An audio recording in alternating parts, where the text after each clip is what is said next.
Financial markets పై పట్టు సాధించాలనుకునే వాళ్ళు Revanth conduct చేసే వెబినార్ కోసం ఈ నెంబర్ కి కాల్ చేయండి.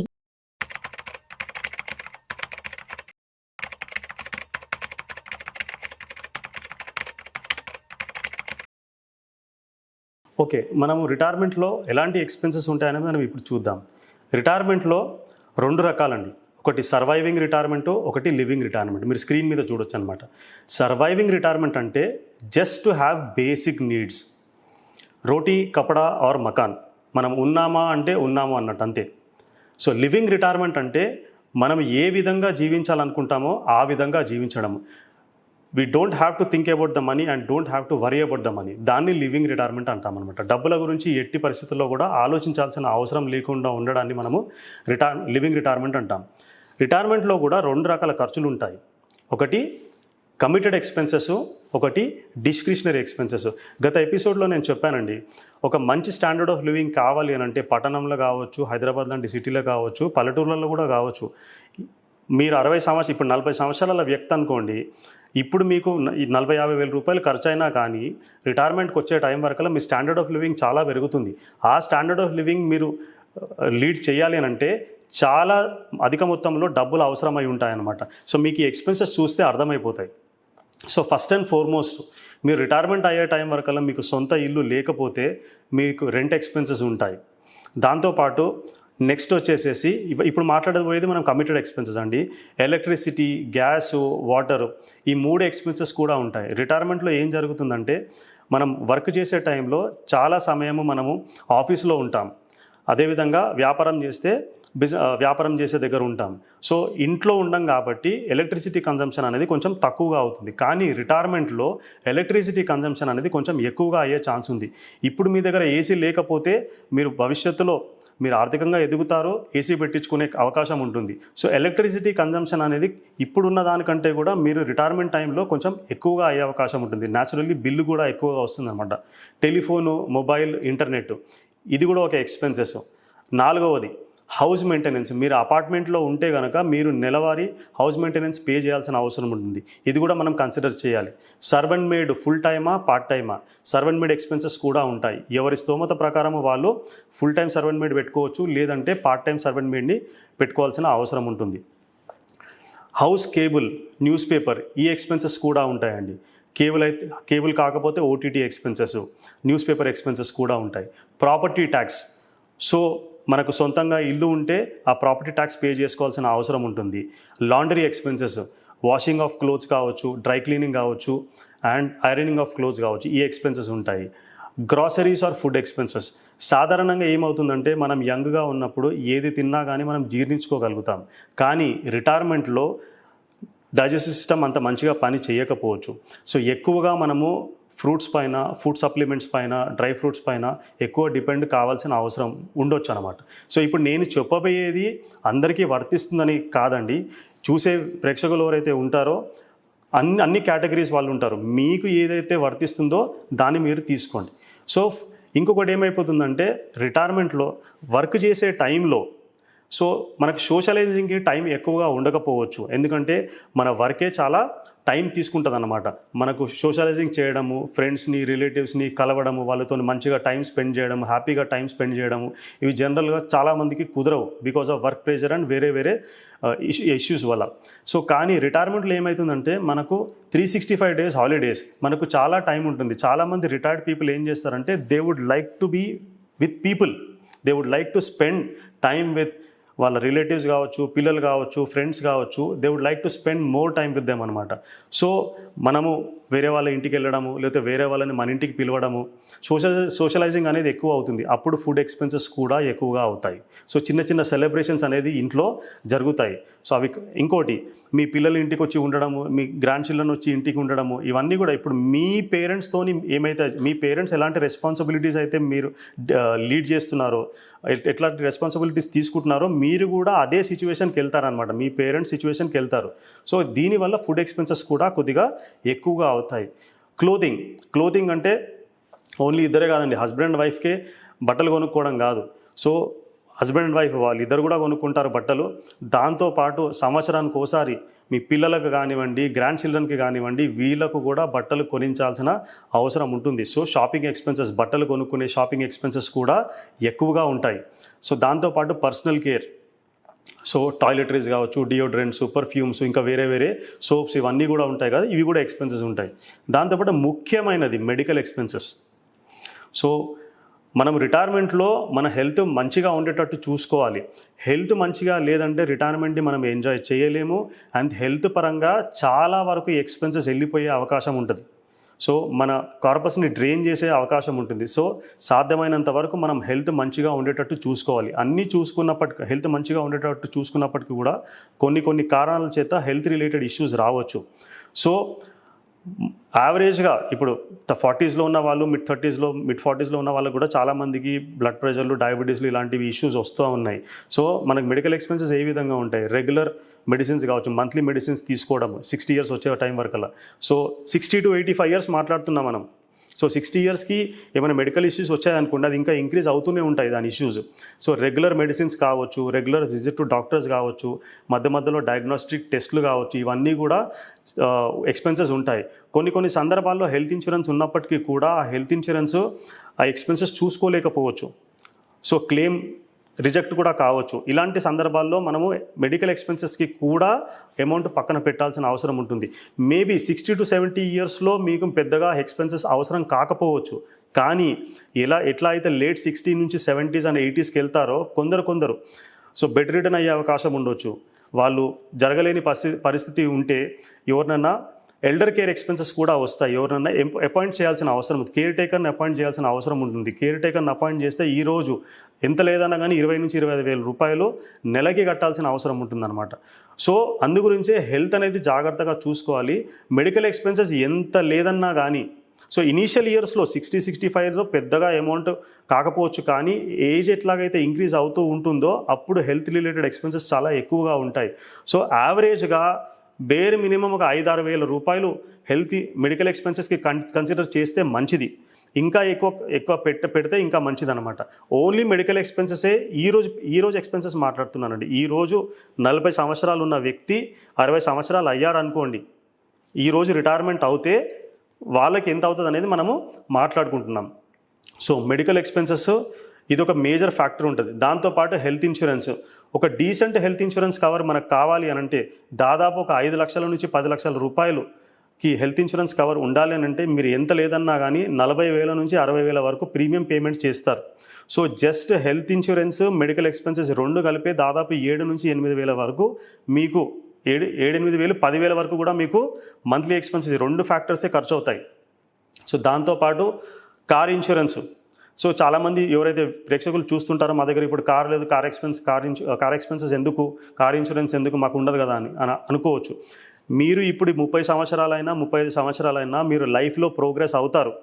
మీరు లైఫ్లో ప్రోగ్రెస్ అయినప్పుడు మీకు ఇప్పుడు ఏదైతే అది లగ్జరీ అనిపిస్తుందో ఫ్యూచర్లో అది మీకు నెసెసిటీగా మారుతుంది. ఉదాహరణకి తీసుకోండి, ఒక 15-20 సంవత్సరాలు, 25 సంవత్సరాల క్రితము, ఇక 20-25 సంవత్సరాల క్రితం కూడా చాలామంది దగ్గర బైక్స్ ఉండేటివి కాదు. బైక్ అప్పుడు లగ్జరీ, కానీ ఇప్పుడు నెసెసిటీ. ఫ్రిడ్జ్లు కానీ ఏసీలు కానీ అప్పుడు లగ్జరీ ఒక 25-30 సంవత్సరాల క్రితం. ఇప్పుడు అవన్నీ కూడా నెసెసిటీ కింద మారాయి. సో ఇప్పుడు మీ దగ్గర కారు లేకపోతే భవిష్యత్తులో కారు ఉండే అవకాశం ఉంది. అంతకుముందు బైక్ ఏ విధంగానైతే అవసరం లగ్జరీగా ఉండేదో ఇప్పుడు నెసెసిటీగా మారిందో, ఇప్పుడు కారు లగ్జరీ అనుకున్నా కానీ ఒక 15-20-25 సంవత్సరాల తర్వాత అది మీకు నెసెసిటీగా మారుతుంది. సో మీకు కారు కూడా ఖచ్చితంగా ఉండే అవకాశం ఉంటుంది. కారు ఉంటే కారుకి ఇన్సూరెన్స్ కట్టాలి. మీరు ఎంత లో ఎండ్ కార్ తీసుకున్నా కానీ 4-5 లక్షల్లో మీకు రాదు. సో 4-5 లక్షల కార్కి మీరు ఇన్సూరెన్స్ ప్రీమియం దాదాపు ఒక 15-20-25,000 రూపాయలన్నా మీకు కార్ ఇన్సూరెన్స్కి ఖర్చు అవుతుంది. దాంతోపాటు కార్ సర్వీస్, ప్రతి సంవత్సరం మీరు కార్ సర్వీస్ చేయించుకోవాలి, దానికి కూడా ఖర్చు అవుతుంది. సో ఇనీషియల్ ఇయర్స్లో మీకు ఎక్స్పెన్సెస్ తక్కువగా ఉన్నా కానీ లేటర్ ఇయర్స్లో మీకు కార్ సర్వీస్ ఎక్స్పెన్సెస్ అనేటివి ఎక్కువగా అవుతాయి. ఎందుకంటే కొన్ని పార్ట్స్ పోవడం వల్ల దాన్ని రిపేర్ చేయించుకోవడము, రీప్లేస్ చేయించుకోవడం అవన్నీ కూడా చేయాల్సిన అవసరం ఉంటుంది. Auto fuel, car fuel expenses, మీరు వర్క్ చేసే టైంలో మీకు ఫ్యూయల్ ఎక్స్పెన్సెస్ ఎక్కువగా కావచ్చు, కానీ రిటైర్మెంట్ టైంలో తక్కువ ఉంటాయి అనుకుంటారు. కానీ ఫ్యూయల్ ఎక్స్పెన్సెస్ అప్పటికి కూడా పెట్రోల్ కానీ డీజిల్ కానీ అప్పుడు కూడా సిగ్నిఫికెంట్ అమౌంటే కావచ్చు. ఎందుకంటే మనము రిటైర్మెంట్ తర్వాత ఇంట్లోనే కూర్చోలేం కదా. సో షార్ట్ ట్రిప్స్ కూడా వేయొచ్చు అనమాట. 100, 200, 300 కిలోమీటర్లు డిస్టెన్స్ ట్రావెల్ చేయొచ్చు. వేరే వేరే ఫ్రెండ్స్ కానీ రిలేటివ్స్ ప్లేసెస్ కానీ వాళ్ళ ప్లేసెస్కి విజిట్ చేయడము, పిలిగ్రిమేజ్కి వెళ్ళడము, షార్ట్ డిస్టెన్సెస్కి అవన్నీ కూడా చేస్తాం. అవన్నీ కూడా చేస్తే మనకు ఫ్యూయల్ ఎక్స్పెన్సెస్ కూడా అవుతాయి. ఇప్పుడు నేను చెప్పే ఎక్స్పెన్సెస్ ఖచ్చితంగా అవుతాయి అంటారా? ఒక్కసారి ఆలోచించండి. So travel to native place, son or daughter place. మీ నేటివ్ ప్లేస్ కాకుండా మీరు వేరే ప్లేస్లో సెటిల్ అయ్యారా? అప్పుడప్పుడు మధ్యలో సంవత్సరానికి ఒక్కసారైనా రెండు సార్లైనా కానీ మీరు నేటివ్ ప్లేస్కి వెళ్ళాల్సిన అవసరం ఉంటుందేమో. ఎందుకంటే మీ బంధువులు మిత్రులు అక్కడే ఉండొచ్చు. మీ సన్ కానీ మీ డాటర్ కానీ మీరున్న చోట ఉండకపోవచ్చు. వాళ్ళు వేరే ప్లేస్లో సెటిల్ అవ్వచ్చు. వేరే డిస్ట్రిక్ట్లో కానీ, వేరే స్టేట్లో కానీ, వేరే కంట్రీలో కానీ సెటిల్ అవ్వచ్చు. వాళ్ళని రెగ్యులర్గా మీరు విజిట్ చేయాల్సిన అవసరం ఉంటుంది. సో ఇవన్నీ కూడా ఇప్పటివరకు మాట్లాడినవన్నీ కూడా కమిటెడ్ ఎక్స్పెన్సెస్ అండి. సో ఇవన్నీ కూడా మనకు ఖచ్చితంగా ఉంటాయి. సో వీటి ఎస్కేప్ కాలేం మనం. సో ఇప్పుడు మాట్లాడబోయేది డిస్క్రిషనరీ ఎక్స్పెన్సెస్. డిస్క్రిషనరీ ఎక్స్పెన్సెస్ అంటే మన స్తోమత ప్రకారము, మన అర్నింగ్స్ ప్రకారము మనకు అవి ఉండొచ్చు, ఉండకపోవచ్చు. మనం ఆర్థికంగా బాగా ఉన్నాం అనుకోండి, అవి 100% ఉండొచ్చు. లేదంటే మన అఫోర్డబిలిటీ బట్టి దాన్ని 50% లేదా వద్దని కూడా అనుకోవచ్చు అనమాట. సో డిస్క్రిషనరీ ఎక్స్పెన్సెస్లో మనకు షాఫర్ ఎక్స్పెన్సెస్ అంటే డ్రైవర్ ఎక్స్పెన్సెస్. సో మీకు డ్రైవర్ కావాలన్నా 60 సంవత్సరాల తర్వాత, 65 సంవత్సరాల తర్వాత మీరు డ్రైవింగ్ చేసే పొజిషన్లో ఉంటారా? ఉంటే మంచిది. డ్రైవింగ్ చేసే పొజిషన్లో ఉన్నా కానీ మీరు షార్ట్ డిస్టెన్సెస్ ట్రావెల్ చేయగలుగుతారేమో. కానీ మీరు లాంగ్ డిస్టెన్సెస్ ఒక 100-200 కిలోమీటర్లు డ్రైవ్ చేయాలి అంటే అప్పుడు మీరు డ్రైవ్ చేసే పొజిషన్లో ఉండకపోవచ్చు. అలాంటి టైంలో driver on call, part time డ్రైవర్ని ఎంప్లాయ్ చేయాల్సిన అవసరం ఉంటుండొచ్చు. మీరు నెలలో ఒక 3 రోజులు 4 రోజులు వెళ్ళినా కానీ యావరేజ్గా ఒక్కసారి డ్రైవర్ని, పార్ట్ టైం డ్రైవర్ని పిలిస్తే ఎంత లేదన్నా 1000-1200 రూపాయలు తీసుకుంటారు. కొందరు ఇంకెక్కువ తీసుకోవచ్చు. ఒక 3-4 సార్లు మీరు నెలలో పిలిస్తే దాదాపు 4,000-5,000 రూపాయలు దానికే ఖర్చు అవుతుంది. Functions and parties. సో మనము వర్క్ చేసే టైంలో మనకు టైం తక్కువగా ఉంటుంది కాబట్టి సెలబ్రేషన్స్ అనేటివి అంతగా ఎక్కువగా ఉండవు. కానీ రిటైర్మెంట్ తర్వాత చాలామంది ఆర్థికంగా బాగా ఉంటే రెగ్యులర్ సెలబ్రేషన్స్ అనేవి జరుగుతూ ఉంటాయి. ఎందుకంటే they want to be with people. So birthdays కావచ్చు, వెడ్డింగ్ యానివర్సరీస్ కావచ్చు, షష్ఠి పూర్తి కావచ్చు, దాంతోపాటు సంవత్సరం పొడవునా మనకు కొన్ని ఇంపార్టెంట్ ఫెస్టివల్స్ ఉంటాయి. కొన్ని ఫ్యామిలీస్లో కల్చరల్గా కొన్ని ఫంక్షన్స్ చేయాల్సిన అవసరం ఉంటుంది. సో సంవత్సరానికి ఒక్కసారైనా 2 సార్లైనా ఇవి చేస్తూ ఉంటారు. ఇవి కూడా one of the major expenses. మీరు ఒక్కసారికి 30-40 మందిని, 50 మందిని పిలిచి ఒక చిన్న ఫంక్షన్ చేస్తే ఎంత లేదన్నా 30-40-50 రూపాయలు మీకు ఖర్చు అవుతాయి. సో ఇది కూడా వన్ ఆఫ్ ద ఎక్స్పెన్స్ అనమాట. సో మనం ఇవన్నీ కూడా ఎలా మాట్లాడుతున్నామనంటే, మీ దగ్గర డబ్బులు కావాల్సినంత ఉంటే మీరు ఏ లైఫ్ అయితే లీడ్ చేస్తారో ఆ విధంగా మాట్లాడుతున్నాం. So we are talking about living retirement, not surviving retirement. So one of the major expense ఏంటంటే annual vacation holiday. So there is a saying, money doesn't have memory, experience has.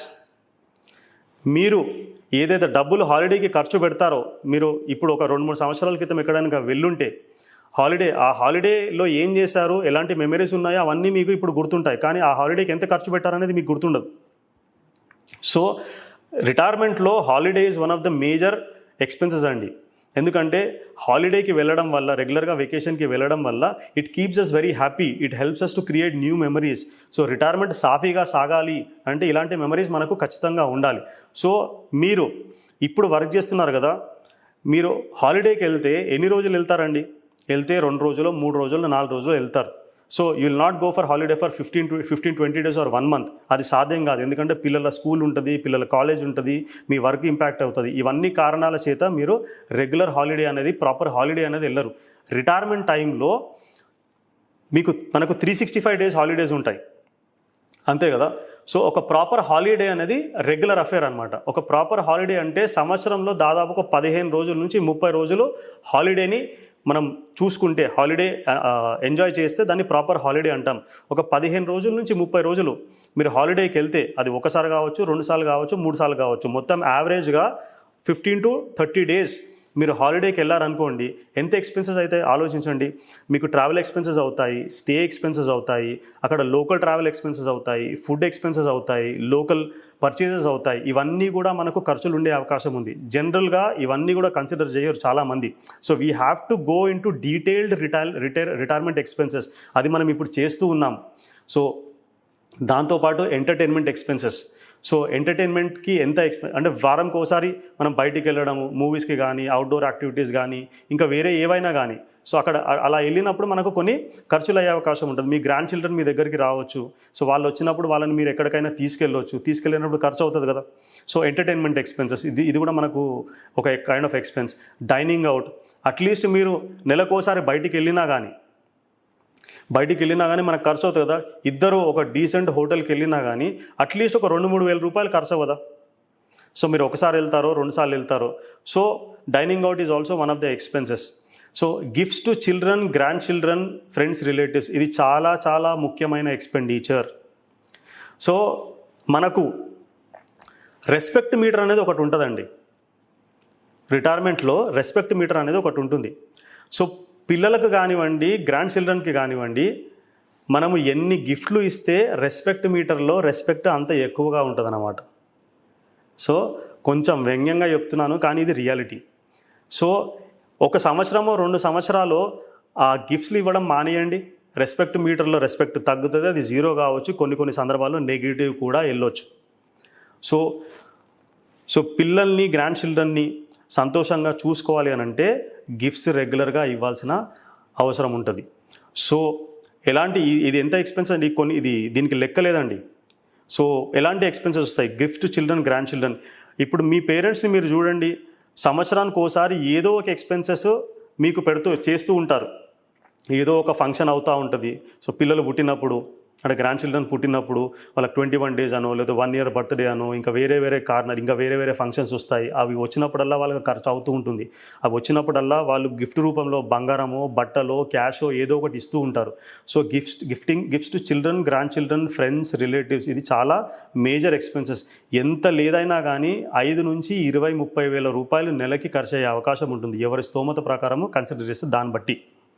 So health club fee, మీరు fitness centre join అవుతారా, gym join అవుతారా, లేదా yoga join అవుతారా, ఇవన్నిటికీ కూడా expenses అయ్యే అవకాశం. ఇవన్నీ కూడా డిస్క్రిషనరీ ఎక్స్పెన్సెస్ అండి. మన అఫోర్డబిలిటీ బట్టి మనకి ఇవి ఉండొచ్చు, ఉండకపోవచ్చు. దాంతోపాటు subscription to books or journals, కొందరికి బుక్కులు చదివే అలవాటు ఉంటుంది, మ్యాగజైన్స్ చదివే అలవాటు ఉంటుంది, జర్నల్ చదివే అలవాటు ఉంటుంది. సో వీటికి కూడా కొద్దిగా ఖర్చు అయ్యే అవకాశం ఉంటుంది. కొందరికి హాబీస్ ఉంటాయి. సో మీకు ఏదైనా హాబీ ఉందనుకోండి, గార్డెనింగ్ అవ్వచ్చు, మ్యూజిక్ అవ్వచ్చు, ఇంకా ఏదైనా హాబీ అవ్వచ్చు. ఆ హాబీ ఏ హాబీ కూడా మనకు ఖర్చు లేకుండా ఉండదు కదా. సో ఆ హాబీస్ మనకు ఏమైనా ఉంటే ఆ హాబీస్కి కూడా ఎక్స్పెండిచర్ అయ్యే అవకాశం ఉంటుంది అనమాట. And one of the other major expenses home improvement, repairs, furniture replacement. So 5 సంవత్సరాలకు ఒకసారి మన ఇంటిని మనం పెయింట్ వేయించుకోవాల్సిన అవసరం ఉండొచ్చు. ఇంట్లో ఉన్న electronic items, fridge, TV, washing machine, dish washer, ఇంకా వేరే ఏవైనా కావచ్చు. సో ఇవన్నీ కూడా మనం రిపేర్ చేయించాల్సిన అవసరం ఉండొచ్చు, రీప్లేస్ చేయించాల్సిన అవసరం ఉండొచ్చు. ఫర్నిచర్ పాడవచ్చు, దాన్ని మనం రిపేర్ చేయించుకోవాల్సిన అవసరం ఉండొచ్చు, లేదా రీప్లేస్ చేయాల్సిన అవసరం ఉండొచ్చు. For black of 5 years consider చేస్తే మనము 5 సంవత్సరాలకు ఒకసారి, ప్రతి సంవత్సరం రాకపోవచ్చు ఇవి, కానీ 5 సంవత్సరాలు ఇవన్నీ కూడా వచ్చే అవకాశాలు ఉన్నాయి. సో 5 సంవత్సరాలకు ఒకసారి ఇవన్నీ మీరు కన్సిడర్ చేస్తే ఎంత లేదన్నా మీకు అట్లీస్ట్ ఒక 1,00,000 రూపాయల నుంచి 5 లక్షల రూపాయల వరకు మనకు ఖర్చు రావచ్చు అనమాట. 5 సంవత్సరాలకి 1,00,000 రూపాయలు అనుకోండి. సో లో ఇన్కమ్ గ్రూప్ ఉంటే 1,00,000 రూపాయలు అనుకోండి. 5 సంవత్సరాలకు ఒకసారి, సంవత్సరానికి ఒక 20,000 రూపాయలు మనకు దీనికి పక్కన పెట్టాల్సిన అవసరం ఉంటుంది. అది 5 లక్షలు అనుకోండి, సంవత్సరానికి ఒక 1,00,000 రూపాయలు పక్కన పెట్టాల్సిన అవసరం వస్తుందన్నమాట. సో అదే ఇంకా ఇన్కమ్ గ్రూప్ ఎక్కువ అనుకోండి, ఎర్నింగ్ లెవెల్స్ ఎక్కువ ఉన్నాయనుకోండి, ఇంకా 5 లక్షల కంటే ఎక్కువ కూడా అయ్యే అవకాశం ఉందన్నమాట. And one more expense is replacement of car. మీరు కొత్త కారు 60 సంవత్సరాలకి తీసుకున్నా కానీ మనం లైఫ్ స్పాన్ 80, 85, 90 సంవత్సరాలు కన్సిడర్ చేస్తున్నాము. సో కొత్త కారు మీరు 60 సంవత్సరాలకి తీసుకున్నా కానీ కారు మనకి 20, 30 సంవత్సరాలు నడవదు కదా. ఒక 10 సంవత్సరాల తర్వాత అయినా రీప్లేస్ చేసుకోవాల్సిన అవసరం ఉంటుంది. So replacement of car expenses కూడా ఉంటాయి. దాంతోపాటు చిన్నగా కొందరు చారిటీ చేయాలనుకుంటారు, చారిటీ ఎక్స్పెన్సెస్ ఉండొచ్చు. సో రిలేటివ్స్ మెయింటెనెన్స్, కొన్ని ఫ్యామిలీస్లో వాళ్ళ సిబ్లింగ్స్, అంటే అన్నదమ్ముల పిల్లలు కావచ్చు, ఇంకా వేరే రిలేటివ్స్ వాళ్ళ పిల్లలు కావచ్చు, వాళ్ళపైన ఆర్థికంగా వాళ్ళు మంచిగా ఉండకపోవచ్చు. వాళ్ళ బాధ్యత కూడా కొందరు తీసుకుంటారనమాట. అలాంటి సిచ్యువేషన్ ఉంటే రిలేటివ్స్ మెయింటెనెన్స్ ఎక్స్పెన్సెస్ కూడా వచ్చే అవకాశం ఉంటుంది. Leisure activities, social activities, social service కావచ్చు. ఏదైనా మీరు క్లబ్ జాయిన్ అవుతారా, క్లబ్ జాయిన్ అవుతే క్లబ్ మెయింటెనెన్స్ ఫీజు ఉంటుంది, మంత్లీ ఎక్స్పెన్సెస్, క్లబ్బింగ్ ఎక్స్పెన్సెస్ ఉంటాయి.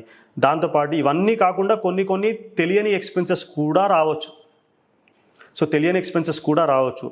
సో దాన్ని మిసెలేనియస్ ఎక్స్పెన్సెస్ అంటాము. దాంతోపాటు ఫీజ్, కొన్ని ఫీజులు మీరు పే చేయాల్సిన అవసరం ఉంటుంది. చార్టెడ్ అకౌంటెంట్ ఫీజు కావచ్చు, లేదంటే మీరు ఏదైనా థెరపిస్ట్ సర్వీసెస్ తీసుకున్నారనుకోండి, మెడికల్ థెరపిస్ట్ సర్వీస్ తీసుకున్నారనుకోండి, కొన్ని మసాజెస్ చేయించుకున్నారనుకోండి, వీటికి కూడా మీరు ఫీజు పే చేయాల్సిన అవసరం ఉంటుంది.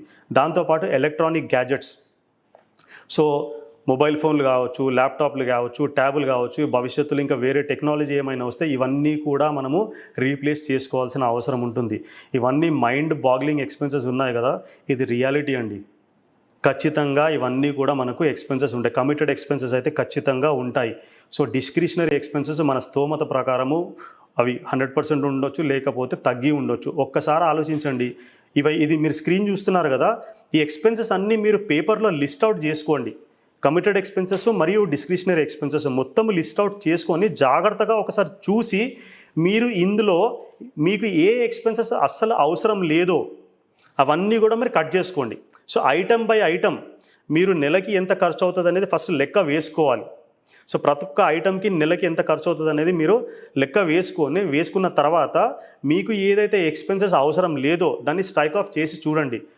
నా ఎక్స్పీరియన్స్ ఏంటంటే, దాదాపు 18 సంవత్సరాలుగా ఇది చేస్తూ ఉన్నాను నేను. నా ఎక్స్పీరియన్స్ ఏంటంటే, ఇందులోంచి మీరు ఏదో 1-2 మాత్రమే స్ట్రైక్ ఆఫ్ చేయగలుగుతారు, కానీ మ్యాక్సిమం అయితే స్ట్రైక్ ఆఫ్ చేయడానికి వీల్లేదు. మరి ఇన్ని ఐటమ్లు ఖర్చు అయినప్పుడు ఒక మంచి standard of living or decent standard of living కావాలి అని అంటే మీకు ఒక 30, 40, 50 వేలలో అవుతుందా? ఆలోచించండి. మిమ్మల్ని భయపెట్టట్లేదు ఇక్కడ. సొల్యూషన్ కూడా నేను వచ్చే ఎపిసోడ్స్లో మీకు చూపిస్తాను. అందుకోసమే మిస్ కాకుండా మీరు వచ్చే ఎపిసోడ్స్ కూడా ఖచ్చితంగా చూడండి. సో నెక్స్ట్ ఎపిసోడ్లో మనకు యాక్చువల్గా ఒక ఎగ్జాంపుల్ తీసుకొని చూద్దాం మనం. సో ఈరోజు ₹1,00,000 ఖర్చు అవుతే భవిష్యత్తులో ఒక 15-20 ఇయర్స్ తర్వాత అదే మంచి స్టాండర్డ్ ఆఫ్ లివింగ్ మెయింటైన్ చేయడానికి ఓవరాల్గా కార్పస్ ఎంత కావాలి, ఆ కార్పస్ జమ చేయడానికి ఏమేమి సాధనాలు ఉన్నాయి, ఇవన్నీ కూడా మాట్లాడుకుందాం. దాంతోపాటు రిటైర్మెంట్ అక్యూములేషన్ క్యాష్ ఫ్లో గురించి మాట్లాడదాము, రిటైర్మెంట్ విత్డ్రాల్ క్యాష్ ఫ్లో గురించి కూడా మాట్లాడదాము. సో మీరు వచ్చే ఎపిసోడ్లో ఖచ్చితంగా మిస్ అవ్వకుండా చూడండి. మిస్ అయితే మీరు ఇది కంటిన్యూటీ అనేది బ్రేక్ అయిపోతుంది, ప్రాపర్గా ప్లాన్ చేసుకోవడానికి వీలుండదు. సో థ్యాంక్ యూ అండి. Thank you so much for your time. నమస్తే.